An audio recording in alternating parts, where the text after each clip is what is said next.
how to financially prepare for a child. You know, if you stick to these 5 points, most likely be at an advantage. Number 1, spend on what you need, not want. Now this is so important, because I know, especially if you're a first-time mom, this is your first child, then you have it in mind that you want to give your baby the world. You want to give them all the latest toys, all the latest gadgets.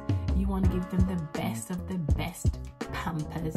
You want to give them everything that you never had, right? We all have that mindset, which is completely fine.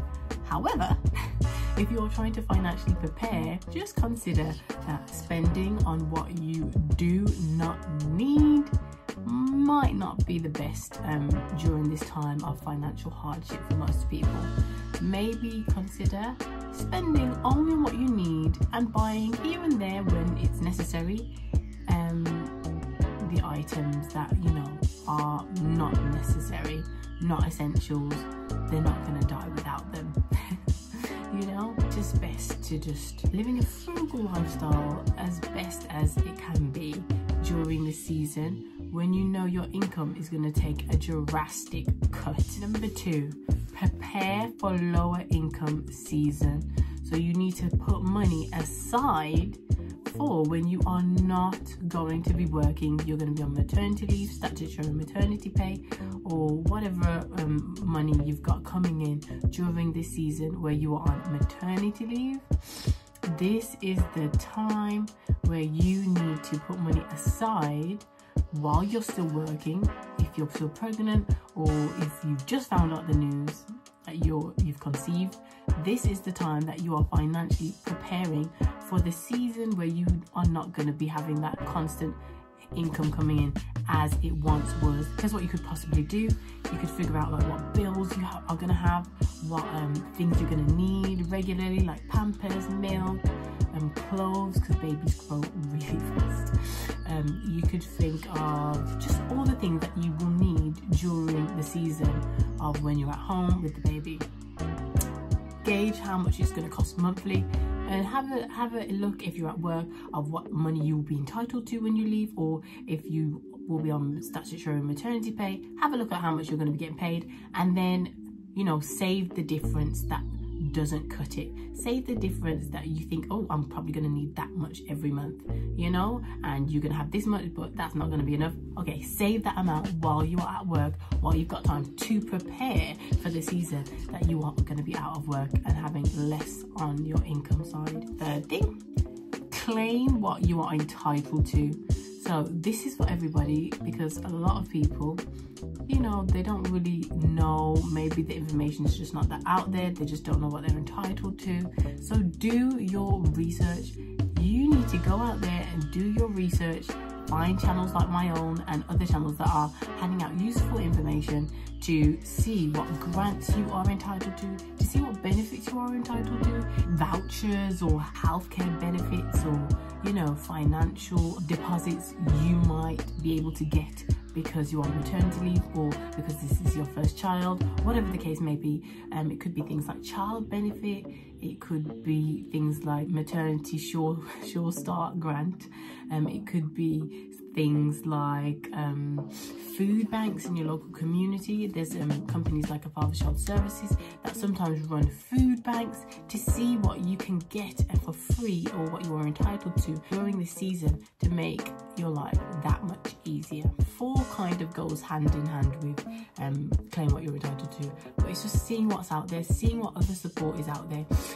Companies and brands and businesses like Mamas Matters might be doing community groups where they might have baby banks there for you to get products, for you to get free essentials, for you to get your necessities that you won't get usually if you're at home, or if, you know, you're not doing your research to see what's out there. So be obsessed with seeing what's out there that can help you, that will get you from A to B during the season of when you're not earning as much on maternity leave. And 5, last but not least, okay, this one is very, very important, because, you know, there can be such a stigma to being at home, being on maternity, and to just, you know, you're out of work, you're not doing much, you know. But no, you can make use of your time as well when you are at home. Maybe you're not employed with your normal job that you have,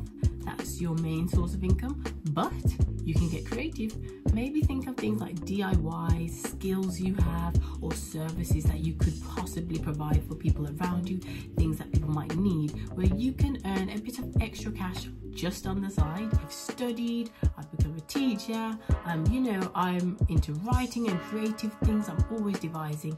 And so I just thought, oh yeah, an opportunity come to me where I was able to tutor, and that I exercised, I tutored, and that was a bit of extra cash that I wouldn't usually do. Opportunities have come to me where I've been able to write essays and earn a bit of extra cash, or support with writing at different levels. And these are the sort of things you can do as well. Use the skills you have, use the services you can provide, or use the DIY ideas that you have to make that extra dime where it counts. Okay, it could be anything. It could be cooking, it could be doing hair, it could be makeup, it could be anything, video editing, like whatever you're good at, whatever you're creative at, whatever's your speed, get into it and see if you can earn extra cash. I hope this video helps you. Mamas, there's a food bank, not a food bank, there's a baby bank coming, and there's a baby bank starting at the Mamas Matters group, which would be great. We'd love to invite all of the mamas that are watching this video, and all of the mamas that are expecting, experienced or new, to come along to the group and to share their wisdom, to share their advice.